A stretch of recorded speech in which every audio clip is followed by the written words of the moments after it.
Welcome to this new tutorial on how to make AI characters for Trainz 2022. Let's start with the absolute quickest way to get this AI content into Trainz, which I adapted from MSG Sapper or SAP's post on the forums. And as you can see, I'm focused on the 1800s Western models, which were severely lacking on the DLS. Now, let's say that you do have an AI model, a mesh that's already perfectly good, as unlikely as that is currently. And I'm using Meshy.ai, where I have a paid subscription, meaning full ownership of my models. Step 1, download this model to a new folder. I recommend to name the new folder the same name that you will use for the asset when you bring it into Trainz. For mine, I call them People Man 1880s and then some description. Next step, I just open up the file folder that was downloaded and I extract all that zipped material into the same folder. And then I immediately open that up, open the PNG image in the photo editing software, and click Save as Copy, or whatever your equivalent is, and save that in the root folder for your new asset as a Targa image. I've read that Trainz processes Targa files faster than PNG files. I save it simply as man or woman, but I should have just called it main or person. For efficiency, I want it short and generic, and so all my assets can use the same texture name. Open up Blender, delete the default cube. Now you can save this Blender file in that same folder together where the image is located. I save them all as man-hi.blend to reflect that this is the most detailed or highest poly version, but I know that might not be convention that other people follow. And go to File, Import, FBX, and navigate to open the FBX file in the unzipped folder. By default, the object is centered, so you need to click G to grab and move it up on the Z-axis by 1 meter. Then zooming in on our guy, all people start as 2 meters, so scale him down to about 1.8 meters tall and put his feet back on the ground. Next, still in object mode, within the Materials Properties tab on the right, click the minus sign to delete the material the FBX model has on it, and create a new material by clicking the plus sign and immediately name that material man.m.onetext or person.m.onetext, whatever. Then click on the color button and select image texture. Now click on the open and navigate again to your new folder where you just saved man.tga and select that. You can see it's working by clicking on the material preview option in the viewport. The default model has way too much detail, so I'm going to start by decimating it. You could do some sculpting beforehand or editing at this stage. And then I'm going to select the face, and then on the top under Select, I'm going to choose Invert Selection, so I have everything but the face. And on the top menu under Mesh, I'm going to go down to Cleanup and select Decimate. And in the info box below, I'll type in 0.1 or 0.15. And I'm targeting about 10,000 polygons. Then immediately I go into the File menu, click Export, FBX, and I choose my Trainz preset for the saving and keep the file name as man-hi.fbx. Now I go back and do another round of decimation. This time I'm targeting around 1,000 polygons or 2,000 at the most. Export again, this time man-med.fbx. I do not save this blend file at all. And then for the next round, I decimate to below 500, which Trainz requires. I really don't put much effort into this because this should only be visible for a few pixels. Again, I don't save this blend file. And so if this does throw an error in importing into Trainz, I just redo the decimation. You could also try to delete loose if Trainz gives the error found zero length vector. Now, assuming that you have other assets, copy your config, thumbnail, and texture.txt files into the folder. This is where it's useful to have another asset with a texture.txt file already called man.texture.txt. If you don't have that, Trainz will generate it for you on import, but then you'll need to open that text file up and delete the line for the alpha, or else the asset will appear translucent. Next, I edit the config, starting with the new QID, but also describing the number of polys, specifying the relatively low distances for the level of detail distance table, and note by having all the FBX files just named man high, man mid, and man low, I don't need to edit those. But if this is the first asset you're making, you could just copy what I have on screen or create your own standard. And then drag that folder into the Trainz Content Manager window.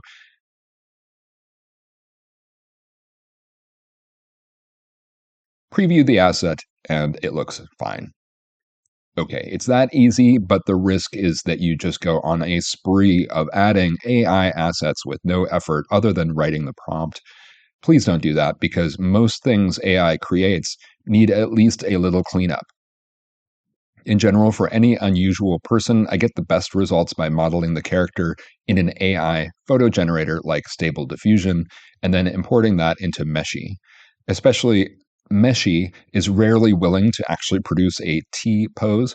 So here's my model to start with. I've deleted the background and all these unnecessary things that she's wearing on her belt and the tassels on her boots. They'll just create unnecessary parts of the mesh, and Meshy won't know how to color those anyway. So I'm going to erase them in Photoshop before we even start. And then navigate in Meshy to Image to 3D, click Import File, and then Generate. I just leave the automatic descriptive name, even if it's wildly inaccurate, because it's not going to be used. Then click Generate. Currently, Meshy gives you 4 mesh models, and you can choose among them. For my subscription, I have the option to retry for free if none look good. But in my experience, clicking retry gives you less and less good-looking models, so choose carefully. Look for holes in the model, especially in the rear or around loose clothing and hair. Extraneous parts of the mesh sticking out, the face or hair, obviously, also hands, clearly. Be aware, Meshy is never going to get the hands right, at least right now. And know that a flat face is really better than a distorted face. Select the best one and click Texture.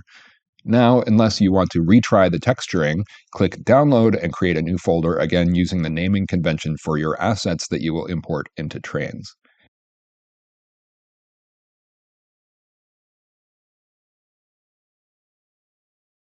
You can click on the Rig or Animate button, and then for this image, it started symmetrical, so I just click Next here, and I move the default joint locations to match roughly with the model. If this isn't symmetrical, it'll require a little bit more time, obviously. Now we have a pretty ungainly walking model, but just ignore that it looks bad. Again, click Download. This time, just save to the same folder, and it will create a zipped file called biped. Extract the zipped folders into the assets new folder that you created. And starting with the basic asset, not the biped, do as before, open the image file and save into the parent folder as a targa image, in this case, woman.tga. But I'm not satisfied with this woman. In particular, her face looks bad compared to the AI image that we started with. Also, Meshy thought she was bare-chested, but she's not. So first, I'm going to go back in Photoshop and I change the canvas size to square, ideally 1024 by 1024 pixels or 2048 pixels. Save that as a PNG file. Doesn't matter where you save that, but if you do save to the same folder as the asset, just delete it or move it before porting the asset into Trainz. Again, in Blender, delete the default cube. By the way, you can save time navigating by starting the blank Blender file and clicking Save and saving it as woman-high into the asset folder you're going to use. Then the default starting point for importing FBX files or image textures is already the folder that you're in. Click Import, select FBX, then select the biped folder, and then select the character file. I believe that this one is going to be in a T pose or neutral position. Interestingly, when you import the rigged character, it starts at a good height and you don't need to rescale this time. You could do the same process as before, but I'm going to use a stencil to paint her face using the add-on called PBR Painter. You could use different add-ons, of course. First, I create a new layer and select the default Fill option.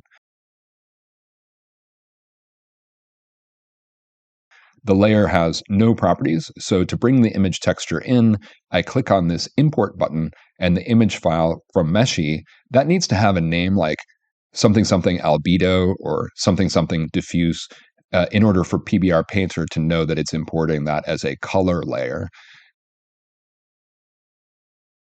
And import multiple textures, even though it's just one texture, actually. Now, like before, we have the original Meshy image on our model. Rename the layer Fill if you like. Next, to import the stencil, I create a new layer and select this one as a painted layer. I always use 2K textures since Trainz doesn't recognize 4K.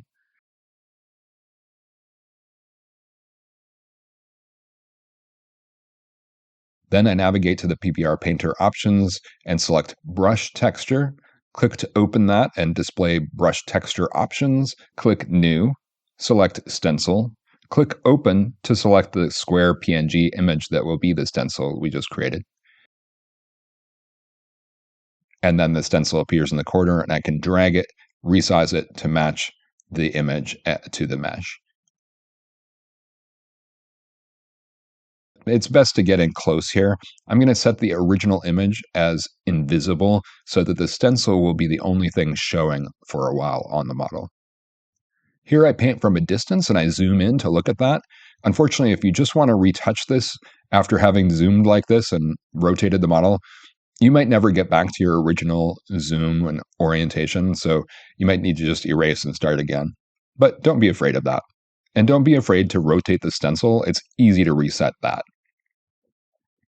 Now, when the stencil looks okay, make both layers visible and click on the Baking tab. Over here on the Baking options, click Save Textures Externally. Select the Targa format, select the same folder that you're already in for saving. For the file name, I just call it New. Then, if you have to do this multiple times, I recommend calling the next one New 2 or New 3 and so on, because sometimes Blender bugs out. Even if you selected the option to replace the existing file, Blender will create like a blank or an all black image, or even just nothing saves at all. Select 2K resolution. Select channel selection as manual and select base color here. And now I'm very confident this is going to be fine. So I'm going to delete the first two image files out of that folder, and then I'm going to rename that new file as woman.tga. Now close Blender and open it up again so that the old images are not still in its memory. Create a new material like before and name it woman.m.1text or something similar, and then select the image file for the color properties. Here, if clicking the base color button doesn't give the regular options, you can go into the layout view mode and drag and drop the image texture into any blank space and connect the noodle to the base color. Now in the outliner in the upper right, in object mode, select the armature in the viewport display settings. Select to show the bones in front. Now we can rotate or grab those bones and then switch to pose mode. Be sure you have the armature selected though, or else it will reset the armature when you click off pose mode. Now we're going to import another FBX file that I already created from Meshy. If you tried to model a woman on a horse, it will be a lot less detailed and have a lot more AI artifacts than if you do it this way. And this would apply to any prop that your character is holding or riding. Even like holding a cigarette is currently too hard for Meshy. Again, making sure the armature is selected and you're in pose mode, move the bones around until you're satisfied with the positions. The fingers don't have a rig, so I just do my best with those, trying to hide them.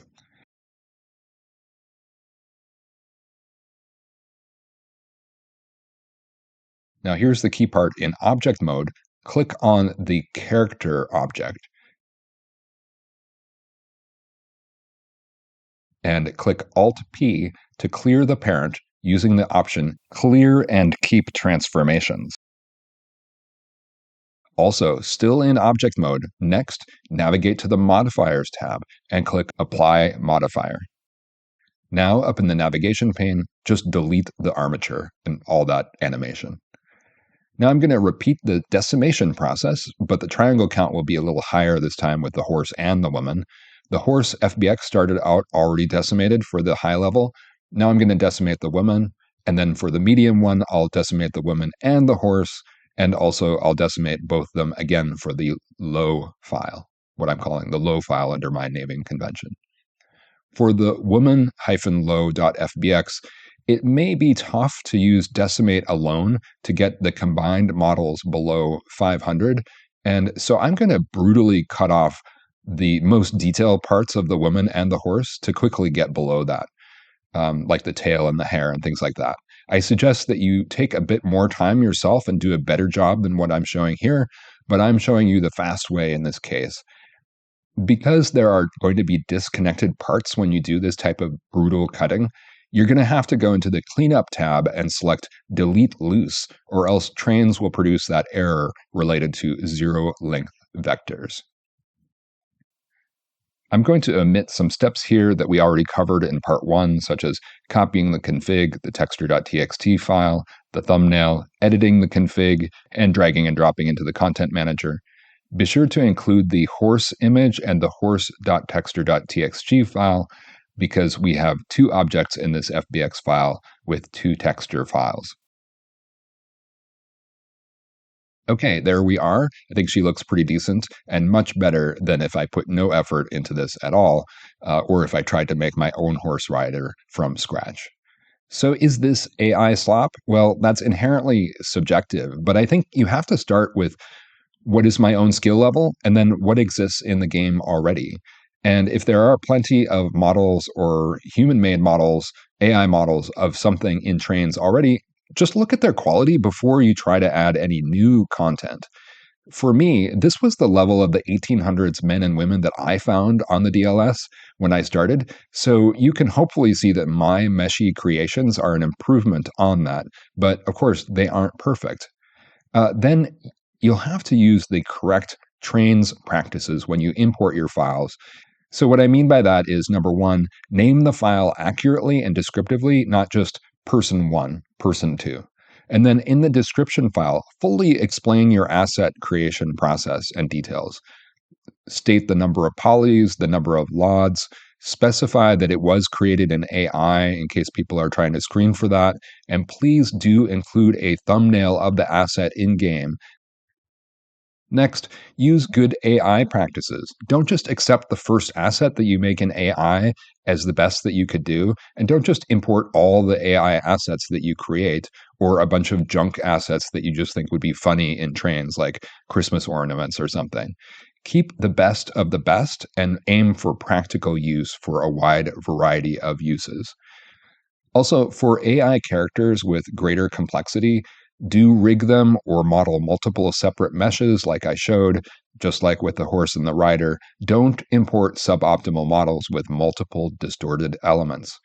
And finally, carefully do retouch the worst parts of those AI models, including both mesh and textures. I already showed the face example, but here are a couple other typical cases where we have a woman whose face is also appearing on her hair. And this man looks incredible until you realize that Meshy wasn't sure whether he was wearing a cap or not wearing a cap. Here's a very good looking 60-year-old in a sweater, but look closely and his glasses are actually blobs of his own skin sticking out from his face. It takes 2 minutes to delete those. And if you don't fix stuff like that, it's AI slop, even if Trainz didn't have that asset before you started. And at least for me, Trainz people almost always have unsightly shadows on their faces, even at the best ultra shading level.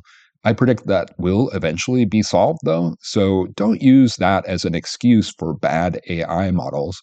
However, I will note that Trainz produces fewer shadow artifacts when you have fewer projections on the model that will create shadows in the first place.